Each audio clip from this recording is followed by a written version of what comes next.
الرجیم، سورۃ حجرات۔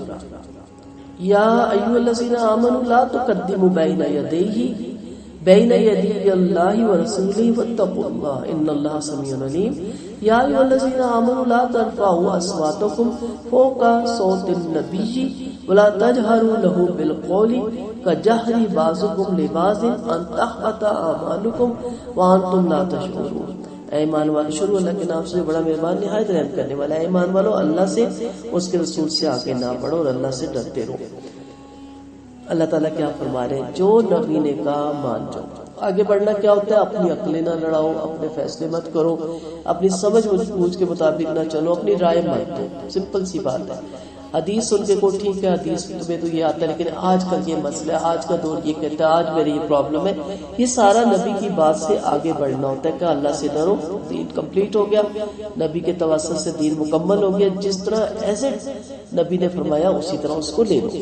یاد رکھو اللہ خوب سننے والا اور خوب جاننے والا۔ اے ایمان والو، اپنی آوازیں نبی کی آوازوں سے بلند نہ کرو اور نہ ان سے بلند آواز سے بات کرو جیسا کہ تم ایک دوسرے سے بلند آواز سے کرتے ہو۔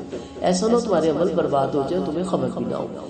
کسی چیز میں بھی اتنی سخت وعید نہیں آئی جتنی وعید آئی ہے نبی کریم صلی اللہ علیہ وسلم کی بات کے آگے اپنی بات رکھنا، ان کی بات پر اپنی بات رکھنا، یا ان کی حدیثوں پہ فوقیت دینا اپنے کلچر کو یا اپنے گریڈ کو یا اپنے ماحول کو، کچھ بھی کہہ لیں، یا اپنے خواہش نفس کو۔ تو جس نے بھی اللہ اس کے نبی کی باتوں سے اوپر اپنی آواز بلند کی، اس کے اعمال ضائع ہونے کا خطرہ ہوتا ہے، برباد ہوتے ہیں۔ ظاہری بات ہے وہ کامل انسان تھے اور اللہ نے ان کو کامل دین دے کے بھیجا تھا، اور ان کے ایک ایک دین کی حکم میں حکمتیں چھپی ہوئی تھی۔ میرے آپ جیسے جب عقل لڑا کے کوئی رولز بناتے ہیں، کوئی اصول بناتے ہیں، تو اس میں کچھ کا نفع ہوتا ہے، کچھ کا نقصان ہوتا ہے۔ اس کا رزلٹ ہو سکتا ہے سارا ہی نقصان پہ ہوتا رہے، یا تھوڑا سا فائدہ ہو جائے اور تھوڑا سا نقصان ہو جائے، لیکن اللہ اور اس کے رسول کے جو فیصلے ہوتے ہیں وہ ٹوٹلی فائدے والے ہوتے ہیں، اس میں کسی کا نقصان نہیں ہوتا۔ تو جب انسان اللہ اور اس کے رسول پہ اپنی عقلوں کو آگے رکھتا ہے تو عمل برباد ہو جاتے ہیں، دنیا تو برباد ہوتی ہے۔ جو اللہ کے رسول کے پاس اپنی واضح پست رکھتے ہیں، ان کے دلوں کو اللہ نے پرہیزگاری کے لیے آزمایا، انہی کی بخشش ہے، ان کو بڑا ثواب ہے۔ جب یہ آیت اتری تو ثابت رضی اللہ عنہ بلند آواز سے، ان کی آواز ہی تیز تھی، انہوں نے خیال کیا کہ میں تو مارا گیا، میں تو جہنمی ہو گیا، میرے عمل تو غلط ہو گئے۔ وہ بڑے پریشان ہوئے، گھر بیٹھ کے آپ صلی اللہ علیہ وسلم نے کئی روز تک انہیں نہیں دیکھا، تو ایک شخص کو ان کے گھر بھیجا، پوچھا کیا بات ہے، آپ صلی اللہ علیہ وسلم کی مسجد میں نہیں آ رہے؟ بولے میں زور سے بات کرتا ہوں، میرے عمل غلط ہو گیا، میں جہنمی ہو گیا۔ لوگوں نے آپ کو اس بات کی خبر دی؟ فرمایا نہیں، بلکہ وہ جنتی ہے، یعنی اس سے مراد یہ نہیں ہے کہ آپ کا والیوم تیز ہے، آپ کا لہجہ تیز ہے، اس سے مراد ہے کہ عزت اور احترام سے بات کرو۔ اللہ اس کے نبی کے سامنے، اللہ نے اپنے رسول کے سامنے احترام اور ادب سے بولنے کی تعلیم دی، اور باہمی طرز گفتار سے منع فرمایا، جیسے آپ دوستوں کے ساتھ کرتے ہو، بہن بھائیوں کے ساتھ کرتے ہو، اس طرح نہیں۔ اب نبی کریم صلی اللہ علیہ وسلم ہمارے اندر نہیں ہے۔ اب جب نبی کریم صلی اللہ علیہ وسلم کا نام آئے گا تو ادب اور احترام کے ساتھ ان کی بات کو بھی اہمیت اس طرح نہیں دینی جس طرح آپ نے کر کے کسی بات کی کوئی اہمیت دی اور دل کیا مانا تو دل کیا نہ مانا، اور صرف حدیث سے مبارک اس لیے رکھی ہوئی ہے کہ بس اس کا کورس کر لیں، اور آپ صلی اللہ علیہ وسلم کا نام آئے تو صلی اللہ علیہ وسلم لے کے ہم فارغ ہو جائیں۔ اصل احترام یہ ہے کہ ان کی بات جب آپ سن لیں تو سمینا اور اطانا کریں، اور اس کو ہمیشہ کے لیے اپنے پلے باندھ لیں، اور اسی حدیث کو سنبھال کے رکھیں۔ میں ہمیشہ ایک واقعہ سناتی ہوتی ہوں، میری جو مدر ان لا تھی، اگر کوئی ناراض ہو بھی جائے تو دوسرے تیسرے دن خود ہی اس کے گھر چلی جاتی ہے۔ ظاہر کھیتوں کے لانے والے تھے، جو ہوتی ہیں فصلیں تو وہاں چلتی رہتی ہے کوئی نہ کوئی نسل کھیتوں کی وجہ سے۔ تو میں نے ایک دفعہ ان سے کہا، دین پتہ ہی نہیں تھا، میں نے کہا آپ چلی جاتی ہیں، آپ کو ذرا نہیں خیال آتا انہوں نے آپ کے ساتھ یہ کیا؟ تو انہوں نے مجھے اتنے آرام سے کہا کہ میں نے پڑھا تھا، میں نے صحیح سنا تھا کہ آپ صلی اللہ علیہ وسلم نے کہا 3 دن جو ناراض رہتا ہے وہ مومن ہی نہیں رہتا۔ تو دیکھیں ایک چھوٹی سی بات پلے باندھنے سے کتنا فائدہ ہوا کہ زندگی میں وہ کسی سے ناراض ہی نہیں گئی، اور اگلے بھی کہتے تھے یہ نہیں ناراض ہوتی، یہ نہیں مائنڈ کرتی، کیا کچھ ہو جاتا ہے، کتنا اونچا اونچا بول دیتا بندہ کھیتوں کے سسٹم میں اور جانوروں کے سسٹم میں، لیکن دوسرے دن آگے اس طرح بات کر رہی ہوتی ہے جیسے ہم نے کچھ کہا ہی نہیں۔ تو ایک حدیث بھی اگر آپ پلے سے باندھ لیں تو آپ کی زندگیاں بدل جائیں، لیکن ہم نے تو حدیثوں کو کتابوں میں رکھ لیا، نبی کے نام پہ صرف صلی اللہ علیہ وسلم یا کچھ فرقے انگوٹھے چوم لیتے ہیں، لیکن جب معاملہ آتا ہے تو معاملے کے وقت ہم بالکل دوسرا رخ اختیار کرتے ہیں۔ تو نبی کی بات کو لائٹلی نہیں لینا۔ اس آیت میں آپ صلی اللہ علیہ وسلم کے سامنے آواز کو پست رکھنے کی ترغیب دی گئی، اور آج یہ ہے کہ جو نبی کے دین کو لے کے چل رہے ہیں، جو نبی کے دین کے وارث ہیں اہل علم لوگ، ان کا بھی اسی طرح ادب اور احترام ہے، اور اسی طرح ان کے بھی آگے کوشش کریں کہ اپنی آوازوں کو پست رکھیں اور اونچی آواز میں نہ بولیں۔ ٹھیک ہے، یہ نہیں ہے کہ آپ کے اعمال غلط ہوتے ہیں، جو نبی کریم صلی اللہ علیہ وسلم کے ساتھ تھا. لیکن اہل علم جو آپ کے علاقے کے معزز لوگ ہیں، آپ کے قاری ہیں، مؤذن ہیں، آپ کے علماء ہیں، اگر ان کے سامنے اگر آپ ان کی انسلٹ کرتے ہیں، ان کے خلاف ایسی باتیں کرتے ہیں تو دنیا تو برباد ہوتی ہی ہوتی ہے. ٹھیک ہے جی. تو ادب احترام ہر بڑے کا، اور خاص طور پہ دیندار لوگوں کا جب ادب احترام ختم ہو جائے گا تو پھر دین بھی اپنی اصل حالت میں نہیں رہے گا. ان الذین ینادونک من وراء الحجرات اکثرهم لا یعقلون. جو حجروں کے پیچھے سے آپ کو واضح دیتے ہیں ان میں سے اکثر یقیناً نہ سمجھ. اگر وہ صبر کرتے جب تک کہ آپ ان کے پاس نکل کر نہ آ جاتے تو ان کے لیے بہتر ہوتا. اللہ بڑا بخشنے والا اور کمال مہربان ہے. یعنی ادب اور تمیز تو یہ ہے کہ لوگ آپ کے بعد تشریف لانے کا انتظار کریں. یہ انتظار ان کے لیے دنیا اور آخرت میں بہتری کا ذریعہ اور اسی میں مصلحت ہے. پھر ان کو جنہوں نے آپ کو پکارا تھا ترغیب دی کہ توبہ کر لو، آئندہ ایسا نہ کرو، اللہ تمہارے گناہ معاف فرما دے گا، کیونکہ وہ بندوں پر کمال مہربان ہے. کہا جاتا ہے کہ یہ آیت اقرہ بن جابس تیمی کے بارے میں اتری. اس نے آپ کو یا محمد شور ڈال دیا، باہر آ کے پکارنے لگ گیا، آپ خاموش رہے. اقرہ بولا یا رسول اللہ صلی اللہ علیہ وسلم میری تعریف انسان کے لیے سبب زینت ہے اور میری برائی. آپ صلی اللہ علیہ وسلم نے فرمایا میری تعریف انسان کے لیے سبب زینت ہے اور میری برائی سبب عیب ہے. فرمایا اس ذات نے تو ایسی ذات تو اللہ ہی کی ہے. تو آپ صلی اللہ علیہ وسلم نے پھر باہر آ کے یہ جو آیتیں اتری کہ جب نبی کریم صلی اللہ علیہ وسلم اندر ہے تو کوئی قاصد بھیجا جا سکتا ہے، یا ان کے ٹائم ٹیبل ہوتا تھا نا، اس وقت گھر میں سنتے پڑھیں گے، اس وقت ازواج کے پاس بیٹھیں گے، اس وقت مسجد میں آئیں گے، تو انتظار کریں. نہ کہ ہم سمجھتے ہیں جو ایسے لوگ ہوتے ہیں وہ ہر وقت 24 گھنٹے تیار رہیں اور جس وقت بھی چاہیں ان کو فون کر دیں، جس وقت بھی چاہے ان کے گھر چلے جائیں. اسلام منع کرتا ہے. آپ کو استاد ہے، ٹیچر ہے، کوئی بھی ہے، آپ کو قاری صاحب سے، مؤذن صاحب سے، آپ کے مسجد کے امام سے کوئی فتویٰ چاہیے، آپ پہلے ٹائم لیں، میسج بھیجیں. ہم تو کہتے ہیں اسی وقت جا کے بیٹھ جاتے ہیں، ہمیں یہ بات بتا دیں، ہمیں ابھی کچھ نہیں. اگلا چاہے فتویٰ دینے کے موڈ میں ہی نہ ہو، بات سمجھانے کے موڈ میں ہی نہ ہو، اس کے اوپر اور بہت سے مسائل ہوں. تو یہ سارا ادب اور احترام سکھایا جا رہا ہے. دورہ قرآن میں تو ہم ان شارٹ اس سے گزر رہے ہیں. جب ہماری ویسے صورت حجرات ہوتی ہے تو ہم ایک ایک آیت پہ صحیح ڈیپلی دیکھتے ہیں کہ کیا کیا چیزیں اس زمر میں آ جاتی ہیں. اے ایمان والو اگر تمہارے پاس کوئی فاسق کوئی خبر لے کر آئے تو اس کی تحقیق کر لیا کرو. ایسا نہ ہو کہ جہالت سے کسی قوم کو مصیبت پہنچا دو پھر اپنے فعل پر شرمندگی اٹھاؤ. یقین مانو تم اللہ کے رسول اگر تمہاری اکثر باتوں تمہارا کہنا مان لے تو تم مشکل میں پڑ جاؤ گے. لیکن اللہ نے تم کو ایمان کی محبت دی، اس سے تمہارے دلوں کی بہار بنا دی اور تمہیں کفر سے، فسق سے اور نادانی سے نفرت دلائی. یہ لوگ اللہ کے فضل و انعام سے آفتہ لوگ ہیں اور اللہ خوب جاننے والا اور بڑی حکمت والا ہے. فاجر یا فاسق کی خبر پہ اعتماد نہ کیا جائے جب تک خوب تحقیق کرنا لو. اس لیے کہ ایسا نہ کہ جھوٹی ہو یا غلط ہو اور بعد میں انسان کو پچھتاوا ہو. خاندان میں کچھ لوگ ایسے ہوتے ہیں جن کا کام صرف خبریں پہنچانا ہوتا ہے، الرٹ رہا کرے. ایسے بندے کسی کے ہاں کر دیا کرے اور اس کے بعد تحقیق کر لیا کرے.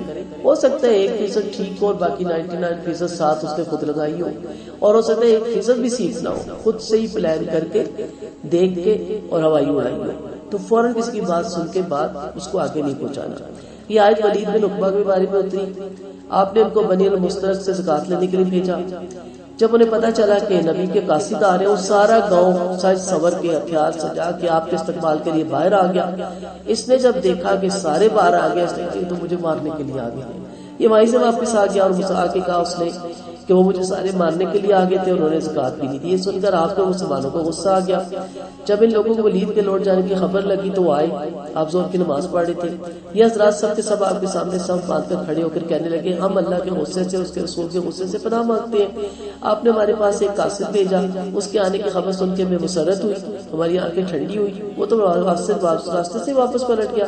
ہمیں ڈر ہوا کہ اللہ اس کا رسول ناراض نہ ہو گیا. یہ لوگ برابر آپ سے بات کرتے رہے جب تک کہ بلال نے اصل کی زان نہ دے دی. اس پر یہ آیتیں اتری کہ خود ڈر کے واپس آ گیا. اور ایسا نہ ہوتا تو ہو سکتا ہے پھر آپ صلی اللہ علیہ وسلم ان سے جنگ کرتے کہ زکات اس نے نہیں دی. تو کئی لوگ آپ ان کو بھیجتے ہیں تو آ کے جھوٹ چھوٹ ملا کے آپ کو خبر دے دیتے ہیں، آپ غصے سے بھول جاتے ہیں. آپ کے ٹھیک ہے بیٹا. اس کے بعد خود تحقیق کریں، کال کر لیں، چلے جائیں کہ میں نے یہ کام کے لیے بھیجا تھا، آپ نے کیا جواب دیا تھا. پتہ چلتا ہے وہ بالکل ہی اور جواب تھا اور آنے والے نے بالکل ہی آپ کو اور جواب دیا.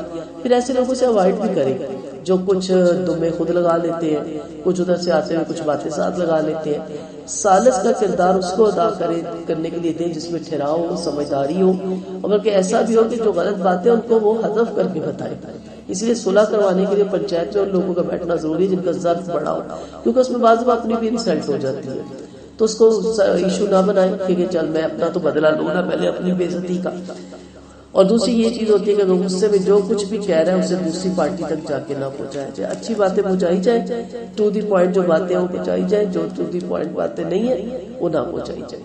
اور ایسے لوگوں میں ثالث بننے کا کردار بھی ادا نہ کریں جن کو آپ کانفیڈنس میں لیتے ہیں اور وہ خود دوسروں کو دوسری باتیں بتا دیتے ہیں کہ ہم نے تو یہ اس لیے کہا تھا کہ انہوں نے ہمیں یہ کہا تھا کہ یہ کر لو، تو ٹکے کی عزت نہیں بندے کی چھوڑتے. تو ایسے لوگوں کو آئندہ آپ کو کوئی مسئلہ ہو تو پلیز ہمیں زحمت نہ دیجیے گا، کیونکہ آپ پیٹ کے ہلکے ہیں اور آپ کے پیٹ میں کوئی بات تو رہتی نہیں ہے، اس لیے سوری. تو یہ ساری چیزیں اس میں آ جاتی ہے کہ فاسق نافرمان ہوتا ہے نا، کوئی یہ نہیں کہ کافر ہوتا ہے، لاپرواہی کرتا ہے، امانتوں کا پاس نہیں نہ رکھتا. کہ مجالس آپ صرف نے کہا نا، مجالس امانتوں کے ساتھ ہے، مجلس میں جو بات ہوتی ہے وہ امانت ہوتی ہے وہاں کی. لیکن آپ کسی کو کانفیڈنس میں لیتے ہیں، پھر وہ کوئی مشورہ دیتا ہے اور مشورہ دو تو جا کے اگلے کو بتا دیتے ہیں کہ اس نے تو ہمیں یہ مشورہ دیا، تو سب وہ کہتا ہے آپ اچھے ہیں جی، آپ اس کے اندر دیکھیے، آپ اس کو مشورہ دے رہے ہیں، ہم تو آپ کو اپنے طرف کا سمجھ رہے تھے. بندہ اتنا شرمندہ ہو جاتا ہے. اصل مقصد ہوتا ہے صلح ہو جائے ان کی اور ادھر سے ذلیل کروا کے رکھ دیتے. تو ایسے لوگوں کے ساتھ بھی معاملہ کرنے سے ذرا بچے. اگر ایمان والوں کی دو جماعتیں لڑ پڑے تو ان میں صلح کروا دو. اب ایک اور آپ کو ادب بتایا جا رہا ہے، اور اگر ان میں سے کوئی جماعت دوسری جماعت میں بغاوت کرتے تو بغاوت کرنے والی جماعت سے لڑو جب تک کہ وہ اللہ کے حکم کی طرف لوٹ نہ آئے. اب دو لڑے ہیں، تیسری جماعت مسلمانوں کا ہے نا، مومنین لڑ سکتے ہیں، اختلاف ہو سکتا ہے. تماشبین نہیں بننا، ڈرامے نہیں دیکھنا کہ چلو شغل میلہ ہے، فوراً اصلاح کے لیے اٹھ کھڑے ہو. اور اگر کوئی بلا وجہ زیادتی کر ہے، نہیں ماننے کو تو پھر زیادتی کرنے والے کے ساتھ بھی آپ نے لڑنا ہے. اس کا جیسے حکا پانی بند کرنا ہے، اس کو وارننگ دینی ہے، اس کو ڈانٹنا ہے تاکہ وہ اللہ کے حکم کی طرف واپس لوٹ آئے. پھر اگر وہ لوٹ آئے تو دونوں میں انصاف سے صلح کرواؤ اور عدل کے ساتھ. عدل سے ہٹی ہوئی صلح بھی کامیاب نہیں ہوتی. وقتی طور پہ انسان چپ ہو جاتا ہے، بڑے کہتے ہیں چل تو ہی چپ کر جا، تو ہی چپ. کیوں وہ چپ کر جائے؟ دونوں پارٹیوں کی سنو، جو حق پہ ہے اس کا سائد دو، اس کو وہ تم سوری کرو، تمہاری یہ غلطی ہے، اس کا نقصان پورا کرو. اب یہ نہیں چلا ہو ہی گیا نا، چل چھوڑ اب ہاتھ ملا ختم کر. ایسے جب ہوتا ہے نا پھر وہ بعد میں بدلا دیتے ہیں، اندر ان کے آگ لگی رہتی ہے کہ ہمیں دبا دیا گیا فیملی میں. سنیں پوری بات، سنیں ظالم کی بھی مظلوم کی بھی، اور جو حق کا ہے، انصاف ہے، عدل والی صلح کروائے تاکہ بعد میں جھگڑا نہ پڑے. یاد رکھو اللہ انصاف والوں کو پسند کرتا ہے. مسلمان تو سب بھائی بھائی ہے، لہٰذا اپنے بھائیوں میں میل کر دو اور اللہ سے ڈرتے رہو تاکہ تم پہ رحم کیا جائے. یعنی سارے مسلمان آپس میں دینی بھائی ہیں. آپ صلی اللہ علیہ وسلم نے فرمایا مسلمان کا بھائی ہے، کوئی مسلمان کسی مسلمان پہ ظلم نہ کرے، نہ رسوا ہونے کے لیے اس کی امداد نہ کرے. آپ کا فرمان ہے اللہ انسان کی مدد کرتا رہتا ہے جب تک وہ اپنے بھائی کی مدد کرتا رہتا ہے. صحیح حدیث ہے جب کہ مسلمان پسے کچھ تب اپنے مسلمان بھائی کے لیے دعا کرتا، فرشتے آمین کہتے. یہ بھی کہتے ہیں کہ اللہ کرے تجھے بھی ایسا ہی ملے. حدیث میں محبت کرنے والے، ترس کھانے والے، میل جول میں مسلمانوں کی مثال ایک جسم کی طرح. جب اس کا ایک عضو بیمار ہوتا ہے تو سارا جسم بخار میں تپنے لگ جاتا ہے اور انسان بےقرار رہتا ہے. مسلمان کے لیے عمارت کی طرح، بعض عمارت بعض کو مضبوط بناتی ہے. آپ نے اپنی انگلیوں میں انگلیاں ڈال کے بتایا کہ اس طرح مسلمان آپس میں مضبوط بنتے ہیں. تو مقصد کیا ہے کہ اگر آپ کو پتہ چل رہا ہے کسی کے گھر میں ٹسل ہے، دو بھائی آپس میں ناراض ہو رہے ہیں، تو تماشبین نہ بنے کہ جی ہمیں کیا لگے، ان کے معاملے میں پڑھنے کا پڑھے اور گھبرایا مت کریں، چھلانگ مار دیا کریں. پہلے ایک کو فون کریں، صاف کہ جی میں بہت ورریڈ ہوں، بہت ٹینس ہوں، بہت پریشان ہوں. کہ کیوں؟ جب سے سنا آپ کے بھائی سے اختلاف ہے میری نیندیں اڑ گئی ہیں. مجھے دکھ ہوتا ہے، میں آپ دونوں بھائیوں کو یا دونوں بہنوں کو یا ساس بہو کو، کوئی بھی رشتہ ہے، یا دو دوستوں کو، مجھے اچھا نہیں لگتا جب لوگ آپ کی باتیں کرتے ہیں، لوگ آپ تماشا بنتے ہیں لوگوں میں. پھر دوسرے کو کال کریں، بار بار کالیں کریں، آخر ان کو ملائیں، اپنے گھر بلائیں، بٹھائیں، ہمدردی سے شفقت سے بتائیں کہ آپ دونوں اچھے لگتے ہو، گڈھے اچھے لگتے ہو، آپ کی پھوڑ میں آپ کی ٹوٹ میں گھر کا شرازہ بکھرے گا. کوئی نہ کوئی انتظار میں ہوتا ہے کہ کوئی ہمیں سمجھائے. یہ نہ سمجھیے گا کہ لوگ سمجھنا نہیں چاہتے. میں خود اس فیلڈ میں ہر وقت رہتی ہوں، میں اپنے ہسبینڈ کو بھی ساتھ رکھتی ہوں. کوئی مشکل کام نہیں ہے. پھر میری جب بہن بھائیوں نے دیکھا پھر انہوں نے بھی اس میں میرا ساتھ دیا، کیونکہ اللہ نے قرآن میں کہا ہے اگر تم صلح کروانا چاہو تو میں صلح کروا دیتا ہوں. تو جب پیچھے اللہ کی ٹیک ہے تھوڑا مشکل لگتا ہے، انسلٹ بھی بعض بات بہت ہو جاتی ہے، تو کھری کھری بھی سنا دیتے ہیں اگلے، کوئی بات نہیں. اللہ کی خاطر کسی کی صلح کا اگر اتنا زیادہ ثواب ہے تو میں نے پیچھے سے کہا نا کہ آپ صلی اللہ علیہ وسلم نے کہا کہ میری جنت کو ناگوار چیزوں میں گھیر رکھا ہے. تو یہی اگلے کہتے ہیں تمہیں کیا تکلیف ہے، تم زیادہ بڑے نہ بنو، تم جاؤ اپنے گھروں کو، کوئی بات نہیں. پھر کال کر دیں. وہ اس وقت آپ غصے میں تھی، میں اس لیے اٹھ کے آ گئی، اب بتائیں کیا کرنا ہے، کیا مسئلہ ہے، ہمیں بتائیں. پھر بتائے گا یہ اچھا اس سے پوچھیں. آخر دیکھیں آپ ایک دو وزٹ کے بعد صلح ہو جاتی ہے اور سارا ثواب آپ کے کھاتے میں جاتا ہے. اور نیکسٹ کو ان کے گھر مسئلہ ہوتا ہے تو پہلے آپ کی کال آتی ہے کہ وہ آپ نے صلح کروائی تھی نا، وہ پھر ایسے کر رہا ہے، بندہ کہتا ہے اچھا 1 منٹ میں کال کرتا ہوں، ٹھیک ہے. تو یہ ہونا چاہیے، اس سے شرازے گھر کے لیے بھی کرتے. بڑے بوڑھے پہلے آ جاتے تھے نا، آپ کے ماما چاچا آپ کے کہے تو صحیح، کہتے تو آپ خان نہ بنے، اپنے گھر کی راہ لیں. تو اس کا وجہ کیا رہا ہے کہ گھر گھر توڑ پھوڑ ہے، گھر گھر قتل ہو رہے ہیں، بھائی بھائی کو قتل کر رہا ہے، اتنا برا وقت آ رہا ہے، چاچے مامے کو، ماما چاچوں کو قتل کر رہا ہے، بھانجے بھتیجے ایک دوسرے کو قتل کرے، طلاقوں کا ریشو کثرت سے بڑھ رہا ہے، اس لیے کہ ہم کہتے ہیں ہمیں کیا لگے. اور جب وہ اثر اپنے گھر میں آتا ہے پھر پتہ چلتا ہے کہ کوئی کسی کو سمجھانے والا ہی نہیں ہوتا. بعض وہ ماں کی بات سمجھ نہیں آتی نا، ماموں کو بندہ کہتا ہے آپ سمجھائیں، ماموں سمجھاتا ہے بچہ سمجھ جاتا ہے، اس میں کیا برائی ہے. ہم کہ لو میری تو تمہیں سمجھ نہیں آئی، مامے کی تمہیں سمجھ آ گئی. کئی دفعہ چڑھ جاتی ہے نا، کسی بندے سے چڑھ جاتی ہے، میاں بیوی کی آپس میں ٹسل ہو جاتی ہے، لیکن دوسرا جب کوئی سمجھاتا ہے، اس کی خوبیاں بیان کرتا ہے، انسان نرم پڑ جاتا ہے. تو یہ کوالٹی اپنے پیدا کرے، ہر نیکی کے کام میں اپنا حصہ ڈالا کرے. یا ایھا الذین آمنوا لا یسخر قوم من قوم عسى ان یکون خیرا منهم ولا نساء من النساء عسى ان یکون خیرا منهن. اے ایمان والو، مردوں سے مذاق نہ کرو. اس سے کیا پتہ چلتا ہے کہ مرد بھی مذاق کرتے ہیں. اور یہ مذاق کون سا ہوتا ہے؟ جس سے کسی کی تذلیل ہو، جس سے کسی کی بے عزتی ہو، یا فوش قسم کے مذاق. ممکن ہے یہ ان سے بہتر ہو. آپ جس کا مذاق اڑا رہے کنک کے، اسے کہتے ہیں وہ دیکھ آیا ہے. کرتے ہیں آفس میں بھی کرتے ہیں، چال ڈھال، شکل کا، عقل کا، خاندان کا، کسی چیز کا بھی. ان سے بہتر ہو. اور عورتیں بھی عورتوں سے. پہلے تو یہ چیز ہے کہ الگ الگ محفلیں ہونی چاہیے. ہمارے یہاں کیا ہوتا ہے، منگنیوں پہ، شادیوں پہ، ڈھولکیوں پہ آپس میں مذاق، سامنے بیٹھ جاتے ہیں، چلے آپ کے محرم رشتے ہیں، بھائی ہیں، سگے، وہ تو آپ چھیڑ رہے ہیں، وہ آپ کو چھیڑ رہے ہیں، کوئی بزائیہ بات. بنوئی بھی بیٹھ جاتے ہیں، نندوئی بھی بیٹھ جاتے ہیں، خالہ چاچو ماموں ساری نا محرم رشتے بھی بیٹھ جاتے ہیں. پھر ٹھٹے اور مذاق یہ اسلام میں پسندیدہ نہیں. اس وقت انسان برداشت کرتا ہے، گھر آئی کہتا ہے بڑی آخر آئی ہوئی تھی. ہوتی ہے نا لڑائی، یہ کیوں کہا، وہ کیوں کہا. تو کوشش کریں مرد اور عورت کی الگ محفلیں ہوں. اور عورتوں اس کو بھی خاص طور پہ علیحدہ سے کیوں کہا گیا کہ عورتیں بھی بہت مذاق اڑاتی ہیں. کہا وہ ہوتا ہے تم سے وہ بہتر ہو، اور ایک دوسرے پہ عیب نہ لگاؤ، یہ بھی منع کیا. اور ایک دوسرے کو برے القاب سے بھی یاد نہ کرو. یعنی پہلے کیا تھی، ساتھ چوڑ کھا کے بلی حج میں کہتے ہیں آج بڑی پردے دار بنتی ہے، تمہیں پتہ ہی جوانی میں کیا کرتی تھی. نہیں پتا تو کیوں بتا رہی ہو؟ اللہ نے پردہ پوشی ڈالی، آپ بھی ڈالیں. نہیں، اس کو بار بار دہرانا. ایمان کے بعد گناہ کا نام لگانا برا ہے، اور جس نے توبہ نہیں کی وہی ظالم ہے. تو مذاق اڑانے سے بھی منع کیا گیا، ایک دوسرے کو ملامت کرنے سے بھی منع کیا گیا، نکتہ چینی کرنے سے بھی منع کیا گیا، عیب جوئی کرنے سے بھی منع کیا گیا، برے القاب سے بھی منع کیا گیا. ٹھیک ہے، جس سے انسان چڑھتا ہو کسی کو بتا کہ اوے چرسی، اوے بہنگے، اوے لنگڑے، اوے موٹے. کہتے ہیں نا ان کو موٹا ہے بیچارہ، اس کو بیماری کا پوچھتے اوے موٹے. اب وہ بیچارہ چپ کر جاتا ہے، عمر میں چھوٹا ہے یا رتبے میں چڑھتا ہے بندہ. ابو جریر بن سعد، ہم بنی سلمہ کے بارے میں کہتے ہیں آیت ہوتی، جب آپ صلی اللہ علیہ وسلم مدینہ تشریف لائے تو کوئی ایسا شخص نہ تھا جس کے 2 نام نہ ہو، کہ جب ان ناموں سے کسی نام سے پکارتے تو لوگ کہتے ہیں اللہ کے رسول یہ اس نام سے چڑھتا ہے، تو یہ آیت اتری. بہرحال ہر اس نام سے جسے کوئی چڑھتا ہے، یا ہم کہتے ہیں اوے نکمے، اوے سستی، کہتے ہیں نا سستی کی ماری ہوئی ہے. کوئی بیٹھا ہوگا ہم شروع کر دیں گے یہ سستی کی ماری ہوئی ہے، بیکار ہے، اس کو عقل نہیں، اس کو بچہ کس عذاب میں پڑ گیا. یہ چیز بھی بچوں کے اندر اریٹیشن پیدا کرتی ہے. بچوں کو غصہ آتا ہے کہ آپ ہیں، ماں باپ ہیں جو مرضی کے، پھپھو آئی، چاچی، مامی آئی، ہمیں لے کے بیٹھ گئے. یہ دیکھیں جس کے کیا نمبر ہے، دیکھیں جی میں کتنا کماتا ہوں، کتنا لگاتا ہوں ٹیوشن میں، دیکھیں مجھے کیا رزلٹ ملتا ہے. یہ نکمے پڑھنے کے روادار نہیں، اور بچہ ساتھ نیچے کر کے بیٹھا ہے. آپ اس کی مسلسل بےزتی پہ بےزتی کر رہی ہے، اور بعد میں کہتے ہیں میرا احترام بھی کریں. ایسے بچے کبھی احترام نہیں کرتے. اس لیے یہ چیزیں پلے سے باندھے، لکھ لے دل پہ کہ اگر آپ کسی کو، سمپل سی بات ہے، اچھے الفاظ اور اچھے احترام سے بات کریں، چاہے وہ آپ کی کام بن گئے. ہمارے اسلام میں کیا کہا جاتا تھا ان کو؟ اماں جی، ماسی، خالہ، یہ رشتے ہوتے تھے. اور میں حیران ہوں، میری فرینڈس کہتی ہیں کہ ہماری جو گھروں کی اماں اور خالائیں تھی نا، ان کا ہولڈ زیادہ تھا ہماری اماؤں سے. ہم اپنی امیوں سے نہیں ڈرتے تھے، ان سے ڈرتے تھے، کیونکہ ان کی ذمہ داری ہوتی تھی ہمیں لوک آفٹر کرنا.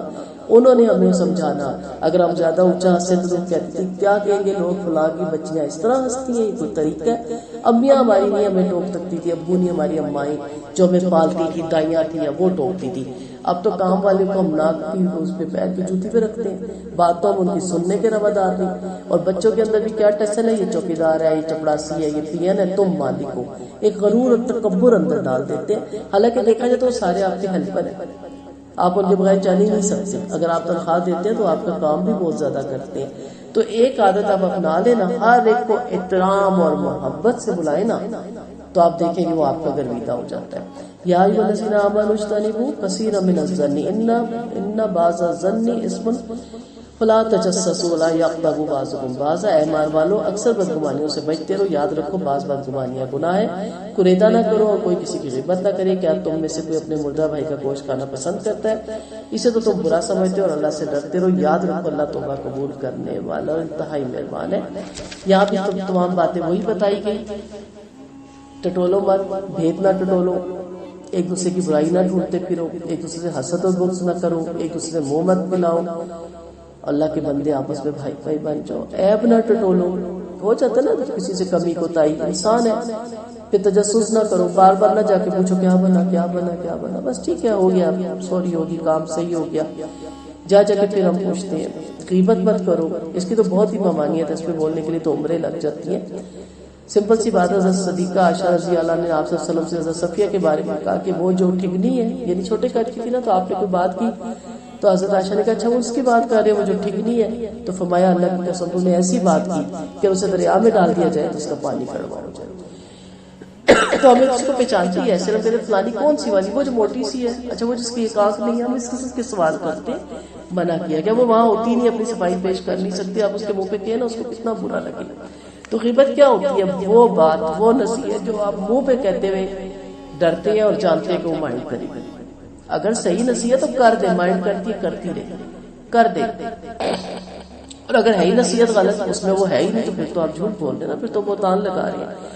تو جتنا میں نے اپنی زندگی میں ایک چیز سیکھی اور آپ کو بھی یہی بتاؤں گی میں کون سی بڑی علامہ ہوں، احترام دینا سیکھیں.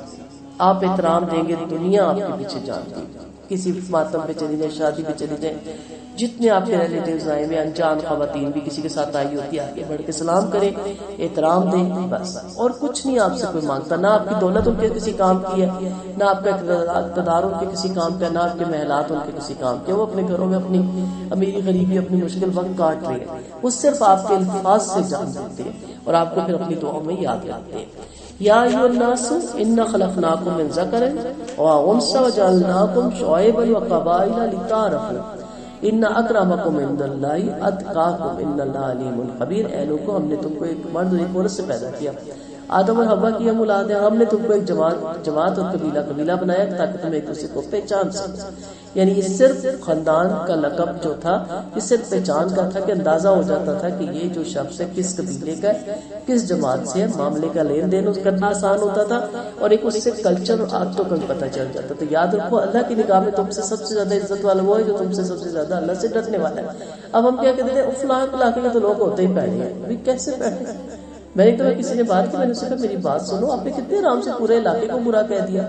اچھا انسان ہر جگہ موجود ہے اور برا انسان بھی ہر جگہ موجود ہے.